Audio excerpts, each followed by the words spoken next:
একটু চিন্তা করছেননি যে আল্লাহ আদম নবীর আগে আমাদের নবীকে বানাইছে? চিন্তা করছেননি কথাটার মধ্যে একটা হাকিকত? যদি আমার নবী মুহাম্মদকে না বানাইতাম, তুমি আদমকে বানাইতাম না। তার মানে কি আদমকে বানাইবার পরে আল্লাহ আমার নবীকে বানায় নাই, আগে বানাইছে। কথা বুঝতেছেন না আপনারা? অনেকেই বিষয়গুলি মানতে চায় না, বলে আব্দুল্লাহর ছেলে আব্দুল মুত্তালিবের নাতি, কুরাইশ বংশের সেই সন্তান মুহাম্মদ ইবনু আব্দুল্লাহ, তিনি আদম নবীর আগে হবে কিভাবে? আদম তো আবুল বাশার, সব মানুষের বাবা, উনি এটুকুই জানেন। আমি বলছি ভাই, আবুল বাশার হলো হযরত আদম, হযরত ইব্রাহিম হলো আবুল আম্বিয়া, সব নবীর বাবা, সব নবীর বাবা হলো হযরত ইব্রাহিম, আর সব মানুষের বাবা হলো হযরত আদম আলাইহিস সালাম, দুইজনকে বললাম। আর আমাদের নবী হলো আবুল আরওয়াহ, যত রূহ আছে সব রূহুর বাবা।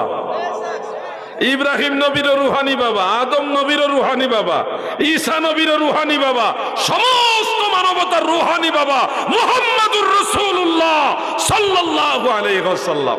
এজন্যই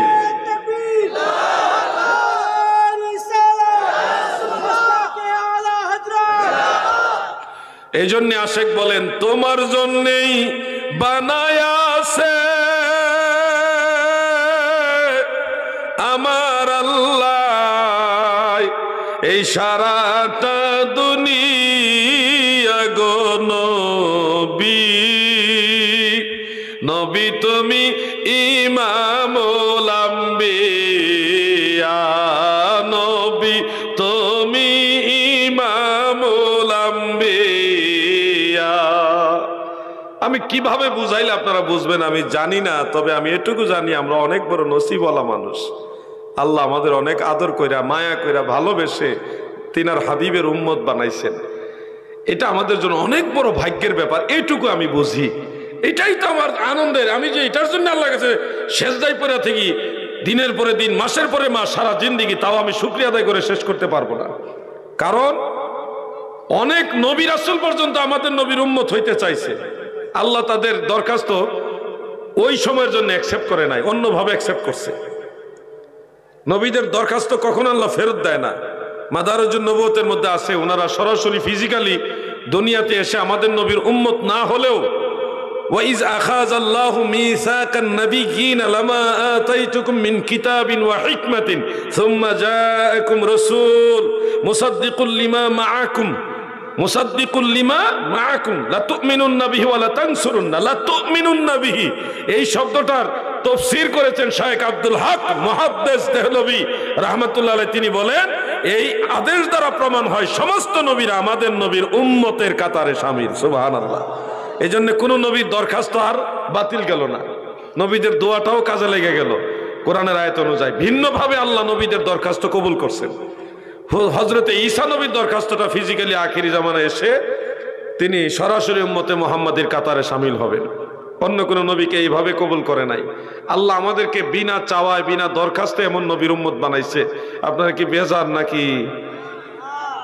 কোনদিন দোয়া অত করেন না যে আল্লাহ আমারে আখিরি নবীর উম্মত হিসেবে কবুল করেন? করছেননি দোয়া এরকম? আল্লাহ তো ফাড়াই দিয়েছে মাগনা, মাগনা বুঝেননি? ফ্রি, ফ্রি, বিনা পয়সায়, বিনা মূল্যে, বিনা চাওয়ায়, বিনা কষ্টে পাইয়া গেছেন, এই জন্য মূল্য বুঝেন না। যদি কষ্ট করতেন তাহলে বুঝতেন। একটা ঘটনা কয়েকটা কিতাবে পড়েছি, কিন্তু এটা সনদ সম্পর্কে আমার জানা নাই, তাহকিক করার বাকি রয়েছে। তারপর আপনাদেরকে নবীজির সাথে বিষয়টা জড়িত আমি গবেষণালব্ধ বিষয় হিসেবে শেয়ার করছি। মূসা নবীর একজন উম্মত ছিল, খুব বড় আলেম, অনেক বড় আলেম। তিনি আসমানি গ্রন্থ তাওরাত কিতাব পড়ার সময় দেখেন মূসা নবীর নামের চেয়েও সংখ্যায় মুহাম্মদ মুস্তাফা আহমদ মুজতবা এই নামটা বেশি আছে। এখন উনি হইল মূসা নবীর উম্মত, তিনার মনে একটা এই ধরনের একটা ঈর্ষা জন্মাইল যে আমার নবীর নাম কম, মানে মূসা নবীর নাম কম, আর এই নবী কবে না কবে আসবে, উনার নাম বেশি, এটা হতে পারে না, আমার নবীর নাম বেশি থাকবে। এটা মূসা নবীর প্রতি উনি প্রেম দেখাইতে গিয়া তাওরাত কিতাব থেকে মুসা নবীর নাম ঠিক রেখে আমাদের নবীর নাম কাইটা কাইটা দিতেছে, কমাই দিতেছে আর কি। মুসা নবীর নাম বাড়াইবে আর আমাদের নবী রাহমাতুল্লিল আলামিন নবীর নাম কমাই দিতেছে কাইটা কাইটা। যার ফলে তিনি লানত প্রাপ্ত হয়ে ওই সময় একটা গুইসাপে পরিণত হয়ে গেলেন। আল্লাহ রসুলের নাম মুবারক তাওরাত কিতাব থেকে কাইটা দিতেছে, এই জন্য অভিশপ্ত হলেন উনি, লানত প্রাপ্ত হয়ে গুইসাপ হয়ে গেলেন। এক পর্যায়ে সেই গুইসাপ মুসা নবীর দরবারে গেলেন, অর্থাৎ উনার নবীর কাছে গেলেন। ঘটনাক্রমে উনার পরিচয় তুলে ধরলেন। নবীরা পশু পাখিদের ভাষা বুঝেন। বললেন, হে আমার নবী মুসা, আমি আপনার উম্মত অমুক ব্যক্তি, অমুক আলেম, আমি তো এই কাম করছিলাম, করার পরে আমি তো গুইসাপ হয়ে গেছি, আপনি দোয়া করেন আমি যেন আবার আগের মতো মানুষ হয়ে যায়। মুসা নবী বলল, না, তুমি যেই লোকের সাথে, যেই নবীর সাথে বেয়াদবি করছো, ওই নবী যদি তোমারে ক্ষমা না করে আমি মুসা নবীও দোয়া করতে পারবো না। তখন ওই গুইসাপ বলল, তাহলে এটুকু দোয়া করেন আমি যেন সেই নবীর দেখা পাওয়ার আগ পর্যন্ত মারা না যাই, কারণ ওই নবীর কাছে আমি ক্ষমা চাইতে হবে, উনি আমাকে ক্ষমা না করলে তো আমার সব বরবাদ হয়ে যাবে। মুসা আলাইহিস সালাম এই দরখাস্তটা রাখলেন। খুব মনোযোগ দিয়ে কথাটা শুনবেন দাদু। তিনি দোয়া করলেন, হে আল্লাহ, সে তো অন্যায় করছে, অন্যায় স্বীকার করতেছে, আল্লাহ আপনার হাবিবের সাথে বেয়াদবি করে ফেলছে, আমি তার নবী, আমি আপনার শাহী দরবারে দরখাস্ত দিলাম, আখিরি পয়গম্বর মুহাম্মদ মুস্তাফা সাল্লাল্লাহু আলাইহি ওয়াসাল্লাম এই জগতে ধরাধামে আসার পূর্বক্ষণ পর্যন্ত তাকে হায়াত দান করেন, যেন নবীজির সাথে তার দেখা হয় এবং তার ভুল এটা স্বীকার করতে পারে, ক্ষমা প্রার্থনা করতে পারে। আল্লাহ দরখাস্ত কবুল করলেন এবং এই গুইসাপ আখিরি জামানা পর্যন্ত, আমার নবীজির জামানা তো বেঁচে ছিল, আল্লাহ রসুলের কাছে আইসা ক্ষমাও চাইছে এবং নবীজি তাকে ক্ষমা করেছে। সুবহানাল্লাহ। আপনি চিন্তা করে দেখেন আমার নবীজির কত ইজ্জত, কত সম্মান আমার আল্লাহ দিয়েছেন। অনেকগুলো কিতাবে, দালাইলুন নবুয়ত লিল বাইহাকি সহ অনেকগুলো কিতাব আরেকটা ঘটনা পাইছে, এটা সহিহ ঘটনা, এটা সনদের দৃষ্টিতে আমি জানি সহিহ। সেখানে উল্লেখ, আমার নবীজি সাহাবীদের নিয়ে এক জায়গায় বসে আছেন, বসে একটা উঁচু জায়গায় বসে দয়াল নবীজি সাহাবীদেরকে হাদিস শরীফ শোনাচ্ছেন, বয়ান করতেছেন। আজকে এই যে হাজার হাজার মানুষ মৌচাকের মতো চুপচাপ বসে আছে, এর চেয়ে উত্তম রূপে সাহাবাই কেরাম নবী করিম সাল্লাল্লাহু আলাইহি ওয়াসাল্লামের মজলিসে বসে লড়াচড়াও করে না, এভাবে চুপচাপ বসে বসে নবীজির নসিহত মোবারক শুনতেছেন। এই দৃশ্য দেখলেন বনি সুলাইম গোত্রের একজন লোক, দেখে ভাবলেন এই লোকগুলি এত ধীরস্থির ভাবে, এত আদবের সাথে বসে কার কথা শুনতেছে, কে সে, কি বলতেছে যে যার কথা এমন ভাবে শুনতে হবে। তার ভিতরে একটা কৌতূহল জন্মাইল। ওই লোক হলো গুইসাপ শিকারী। কি শিকারী? একটু দুরূদ শরীফ পড়েন একটা। সৈয়দনা মাওলানা মুহাম্মদ ওয়ালা আলে সৈয়দনা মাওলানা মুহাম্মদ আল্লাহুম্মা সাল্লি আলা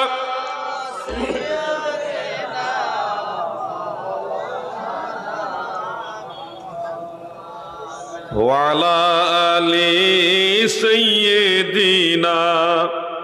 আপনার কি কষ্ট হইতেছে নাকি? দর্শক আওয়াজ বাড়ান, ভলিউম বাড়ান, মাইকের ভলিউম না, মাইক ঠিক আছে। আপনারা তো দুর্বল হয়ে গেছেন নাকি? দুর্বল হয়ে গেছেন নাকি? ওই লোক যখন দেখলো এই লোক কি বলতেছে, যার কথা এত ধীরস্থির ভাবে আদবের সাথে বসে বসে শুনতে হবে গো, এই লোককে কি বলতেছে, গুইসাপ শিকারী বনি সুলাইম গোত্রে সে লোক আস্তে আস্তে কাছে গিয়ে দেখে আরবের মক্কা নগরীর আব্দুল্লাহর ছেলে মুহাম্মদ, যিনি নবুয়তের দাবিদার, তিনি কথা বলতেছেন। শত শত শত শত মানুষ আদবের সাথে ঝিম মেরে মৌচাকের মতো সবাই আদবের সাথে কথা শুনতেছে। যখন তিনি দেখলেন যে উনি মুহাম্মদ সাল্লাল্লাহু আলাইহি সাল্লাম, তখন তিনি একটু রাগান্বিত হলেন, কারণ সে আগের থেকে শুনছে যে মুহাম্মদ নবী দাবিদার, উনি খারাপ মানুষ, উনি পাগল, উনি একজন কবি, বিভিন্ন ধরনের বাজে মন্তব্য শুনেছে এবং এই সুবাদে উনি ধীরে ধীরে নবীজির কাছাকাছি গিয়ে গুইসাবের বস্তাটা কাছে নিয়ে, খাঁচাটা কাছে নিয়ে নবীজির কাছে গিয়ে বলতেছে, আপনি কি আব্দুল্লাহর ছেলে মুহাম্মদ, নবী দাবিদার? নবীজি বললেন, হ্যাঁ আমি সেই নবী মুহাম্মদ সাল্লাল্লাহু আলাইহি সাল্লাম। তখন সমস্ত সাহাবীদের সামনে, সে খুব শক্তিশালী লোক ছিল, সাহসী লোক ছিল, যার কারণে সমস্ত সাহাবীদের সামনে বলল, আমি যদি সুযোগ পেতাম আপনাকে হত্যা করে আমার এলাকার মানুষকে আমি খুশি করতাম। নাউজুবিল্লাহ বলেন। নবীজির সামনে দাঁড়ায়া, সাহাবীদের পাশে দাঁড়ায়া এ কথা বলে ফেলল। হযরত ওমর ফারুক তরবারি হাতে লইয়া কই, ইয়া রাসূলুল্লাহ, নবী গো,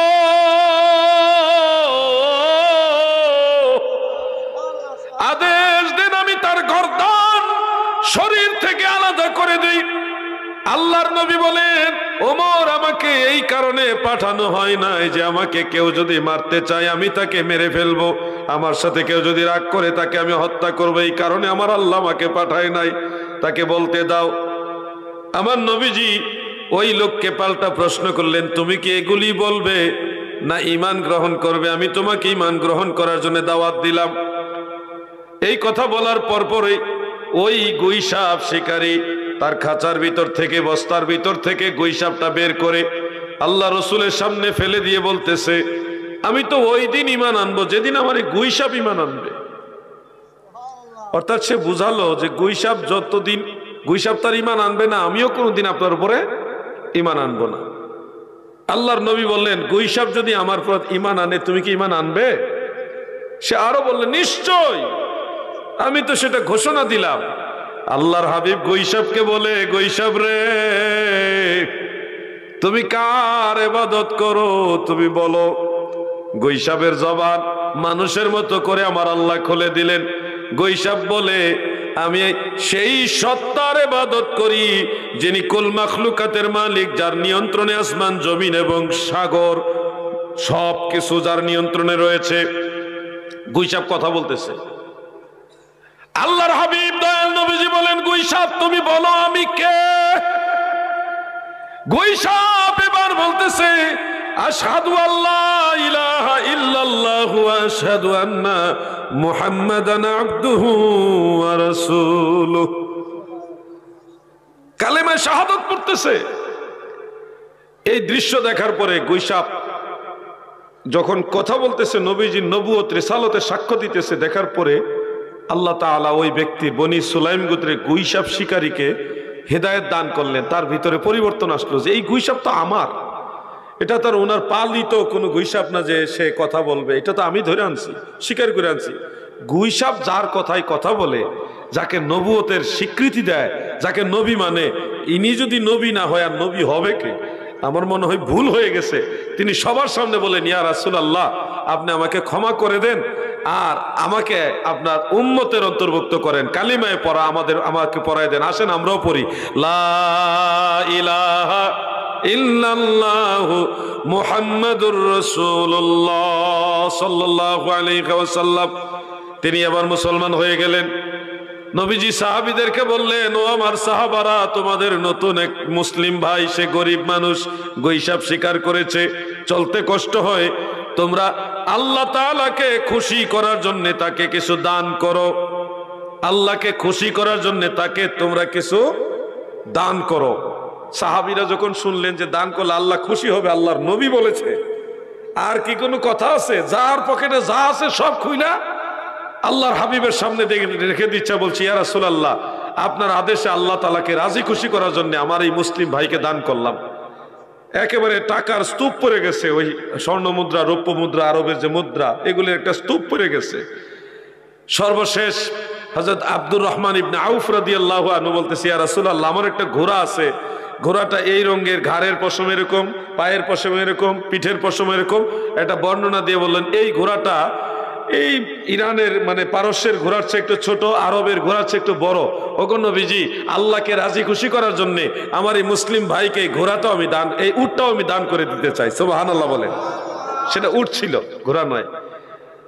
আমার নবীজি মুস্কি হাসি দিয়ে বলে, আব্দুর রহমান, তুমি যখন বর্ণনা দিয়েছো, আমার আল্লাহ আমাকে আরেকটা বর্ণনা দিয়েছে, তুমি দুনিয়া থেকে যখন বিদায় নিবে, পুলসেরাত পার হওয়ার জন্য তোমার জন্য আল্লাহ তাআলা স্পেশাল একটা উট রাখবে।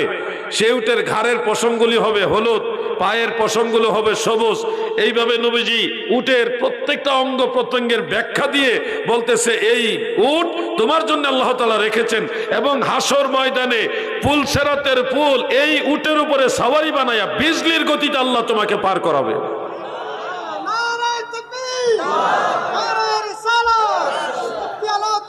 আমার নাম লাগবে না, আমার নাম বাদ দিয়া একবার অন্তত আহলে সুন্নাত ওয়াল জামাত জিন্দাবাদ জিন্দাবাদ এটা বলবেন।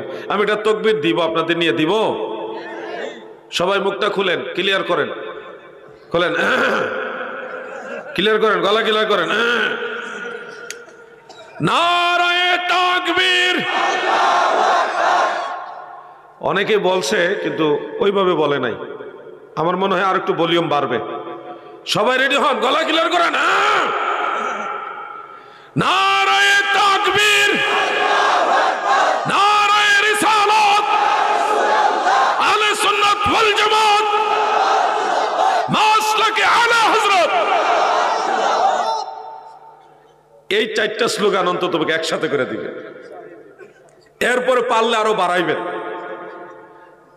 বন্ধুরা আমার, আমি ব্যক্তিগতভাবে কিন্তু আলা হযরতের একজন পাগল, আলা হযরতের একজন অন্ধভক্ত। তো আপনারা আপনাদের দেশের আলোকে জানেন আমি বাংলাদেশে আলা হযরতের পক্ষে কথা বলতে গিয়ে বাতিলদের বিরুদ্ধে কত লড়াই করি, সেটা আপনারা জানেন না। মাসলাকে আলা হযরতের ব্যাপারে সিংহের গর্জন দিয়ে বাতিলদের দুর্গ ভেঙ্গে চুরমার করে দিয়েছি আমি, নালায়েক নাচিস। সেখানে অনেক মাসলাকের অনেক দাবিদার লোক ছিল যারা আলা হযরতের উপর আঘাত করে কথা বলেছিল। সেই সময় আমি তাদের প্রতিরোধ করেছি। এটা আল্লাহ আমারে দিয়া করাইছে বিদায়, এটা আমার একটা ভাগ্যের ব্যাপার। যুগের এমন মহান একজন মুজাদ্দিদ, এমন মহান একজন ইমামের খেদমত করার, ওনার পক্ষে গোলামি করার মতো সুযোগ আল্লাহ আমাকে দিয়েছে, এটা আমার একটা ভাগ্যের ব্যাপার। আল্লাহ না চাইলে তো আর পারতাম না। এই জন্য নসিব লাগে, সবকিছু এমনি এমনি হয় না, এটা আল্লাহর সিলেকশন লাগে, আল্লাহ তাআলার শাহী দরবার থেকে মঞ্জুরি লাগে। এই জন্য আল্লাহ তাআলার দরবারে আমি সহ আসেন আরেকবার সবাই বলি আলহামদুলিল্লাহ। আমি আমার আলোচনাটা সংক্ষেপ করে দিচ্ছি। ওই লোক উট নিয়ে আর ইয়া নিয়ে রেডি হচ্ছে, চলে যাবে। নবীজি বললেন, হে আমার সাহাবীরা, তাকে তোমরা কিছু কোরআনের কিছু শিক্ষা দিয়ে দাও। তখন সবাই যারা ছিল তাদের মধ্যে উল্লেখযোগ্য সাহাবারা ওনাকে সূরা ইখলাস শিখাইলেন। কুল হুয়াল্লাহ সূরা পারেননি আপনারা? সবাই পারেন?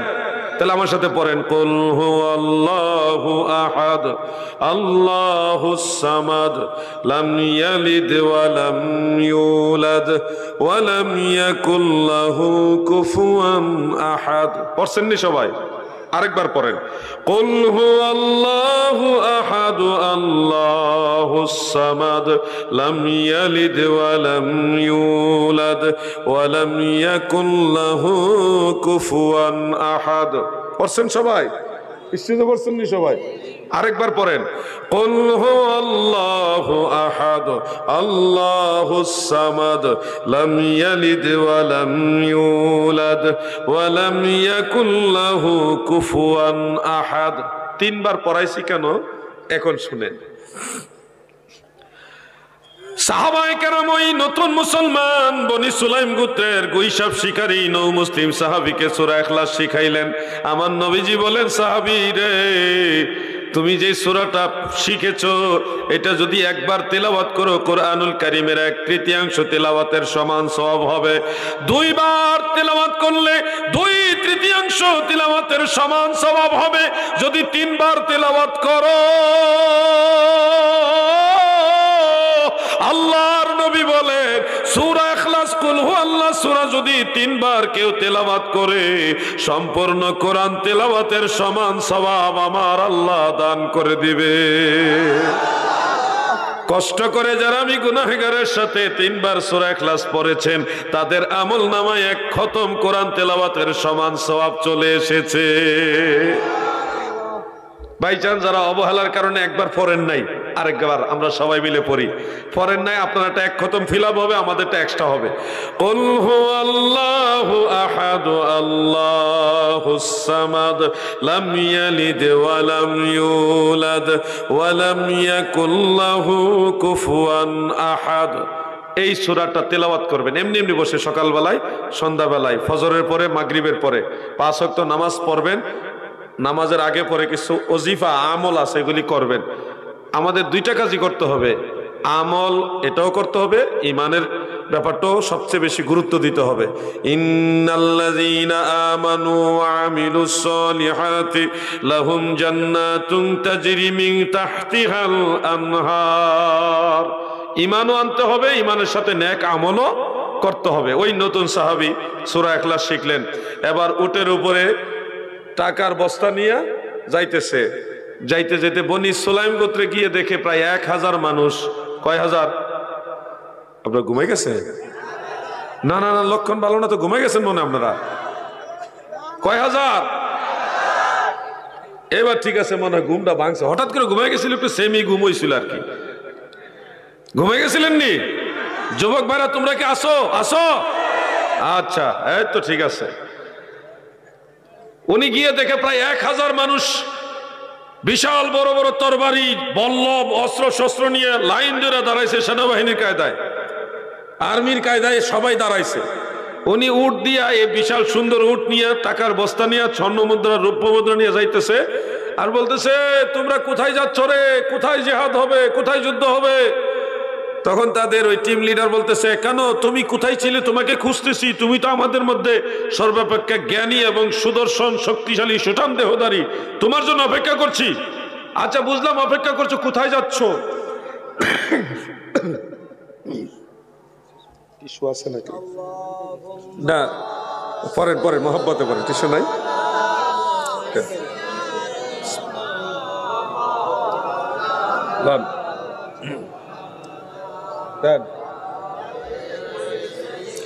আমি একটু অসুস্থ, তো কি করবেন, অসুস্থ মানুষ, এই জন্য কাজটা একটু ডিস্টার্ব করছে। আমি অসুস্থ ছিলাম বেশ কয়েকদিন, আল্লাহ পাকের দয়ায় কিছুটা সুস্থ, এখন তো কথা বলতে পারতেছি।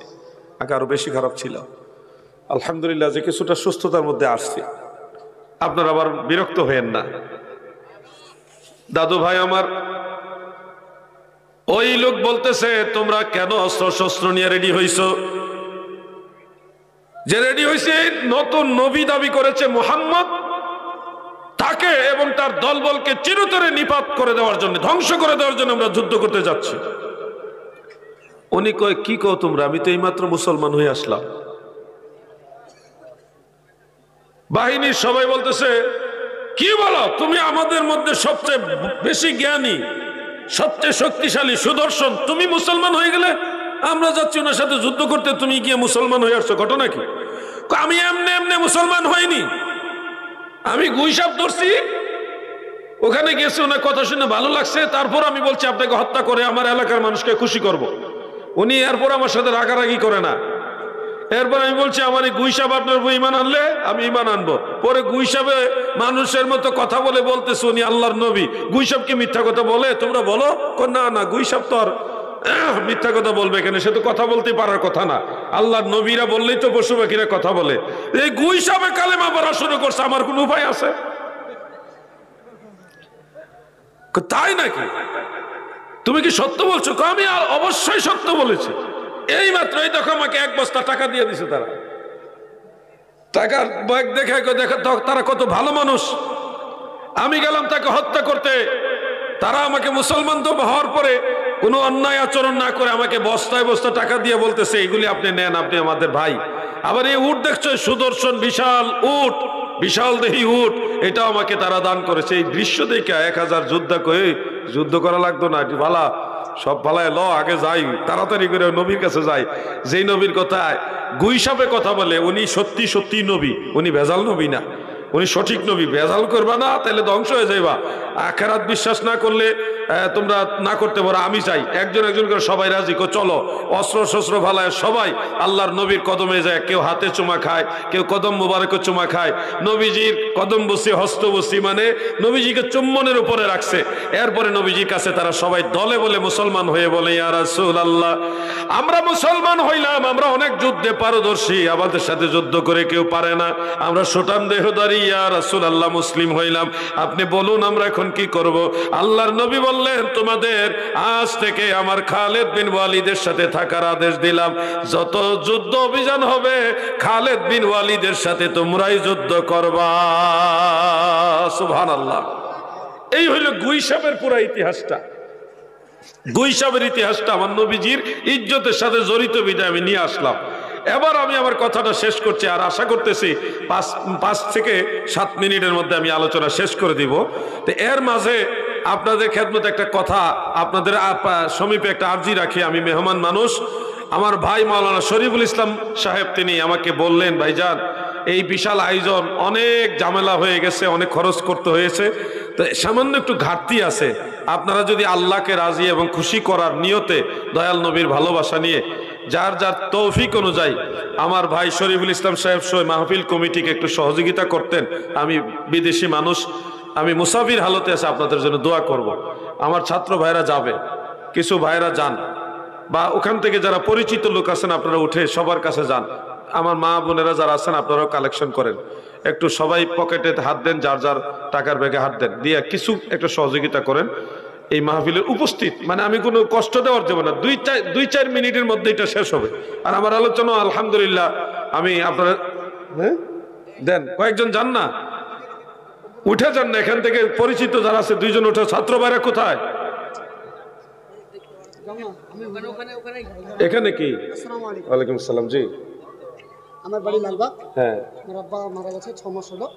আমি আমার আব্বা রেখে গেছে, এই 50 টাকা আমার আব্বা দিলেন দান করে। লালবাগের এক ভাই, তিনার বাবা মারা গেছে, তিনার বাবার ইসালে সওয়াব এবং মাগফিরাতের দোয়ার নিয়তে তিনি 50 টাকা মাহফিলে দান করলেন। সবাই বলি মারহাবা। দেন, টাকাটা একসাথে জমা দেন। একটু তাদের কাছে অনুরোধ, তোমরা চাদর নিয়ে ভিতরে ঢুকে যাও। কমিটির যাদেরকে দায়িত্ব দেওয়া আছে, আমাদের প্রধান অতিথি অর্ডার দিয়েছেন, আপনারা ঢুকে যান, মা বোনদের মধ্যে ঢুকে যান, যে যা পারবেন আপনারা দিবেন, চাদর নিয়ে ঢুকে যান ভিতরে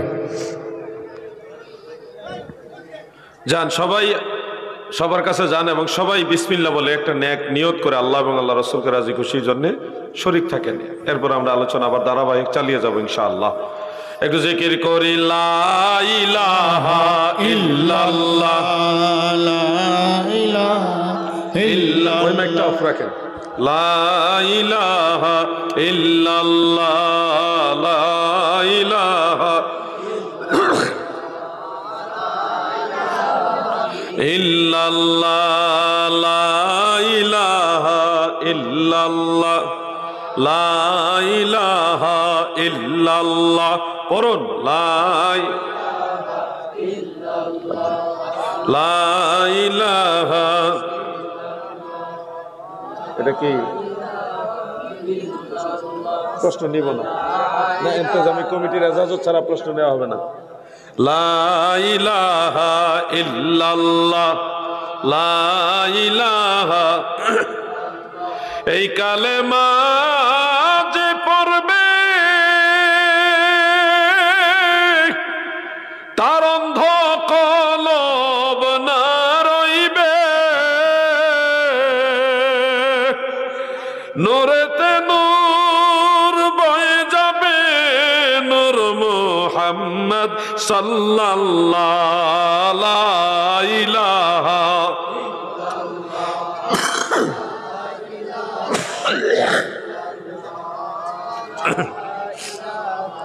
ইল্লাল্লাহ। পড়ল্লাহ হক লা ইলাহা মুহাম্মদ রাসূলুল্লাহ সাল্লাল্লাহু আলাইহি ওয়াসাল্লাম। সবাই যার যার জায়গায় চুপচাপ আদবের সাথে বসেন এবং তৌফিক অনুযায়ী শরীক থাকেন। আর আমি আমার কথাটা ইতি টানতেছি। নাম কি আপনার? জনাব পিয়ারউদ্দিন সাহেব ওনার আব্বাজানের জন্য দোয়া চেয়ে 500 টাকা দান করলেন। আল্লাহ ওনার আব্বাজানকে জান্নাতের মেহমান হিসেবে কবুল করুক, বলে না আমিন। পিয়ারউদ্দিন সাহেবের মতো আরো কেউ যদি মাহফিলে এরকম সহযোগিতা করতে চান, ভালো কাজ হিসেবে, নেক কাজ হিসেবে আপনারা শরীক থাকতে পারেন। কত দিকেই তো কত টাকা পয়সা যায়, আল্লাহ এবং আল্লাহ রসুলের মহব্বতে সামান্য হইলেও দিয়ে শরীক থাকেন। আমি আমার আলোচনাটা ইতি টানতেছি, আরেকবার দুরূদ শরীফ পড়ি। আল্লাহুম্মা সাল্লি আলা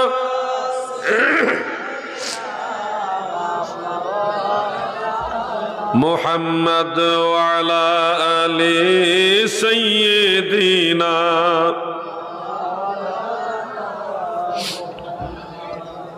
প্রিয় ভাইয়েরা আমার অসমাপ্ত যে কথাটা সেটা আমি একটু ইতি টেনে দিচ্ছি। এই লম্বা আলোচনার মূলে যে কথাটা ছিল, হযরতে আদম আলাইহিস সালাম আরশে আজিমের দিকে তাকাইয়া আরশের খুঁটির মধ্যে নবীজির কালেমা শরীফ দেখেছেন, নবীর কালেমার উসিলায় ক্ষমা চেয়েছেন, আমার আল্লাহ নবীজির উসিলায় ক্ষমা করে দিয়েছেন। ক্ষমা করার পরেই ঘোষণা দিলেন, আমি যদি নবী মুহাম্মদকে না বানাইতাম, আদম তোমাকেও বানাইতাম না। এই জন্যে দুনিয়া বানাইছেন নবীর কারণে, আদম বানাইছে নবীর কারণে, জান্নাত জাহান্নাম আসমান জমিন সবই তো বানাইলো আমার আল্লাহ নবীর কারণে। এই জন্যে মুহাদ্দিসিনে কেরাম রিওয়ায়াত বিল মানা হিসেবে সবাই বলেছেন, লাউলাকা মা খালাকতুল আফলাক, নবী গো আপনাকে না বানাইলে কিছুই বানাইতাম না, এটা সঠিক কথা। সুবহানাল্লাহ।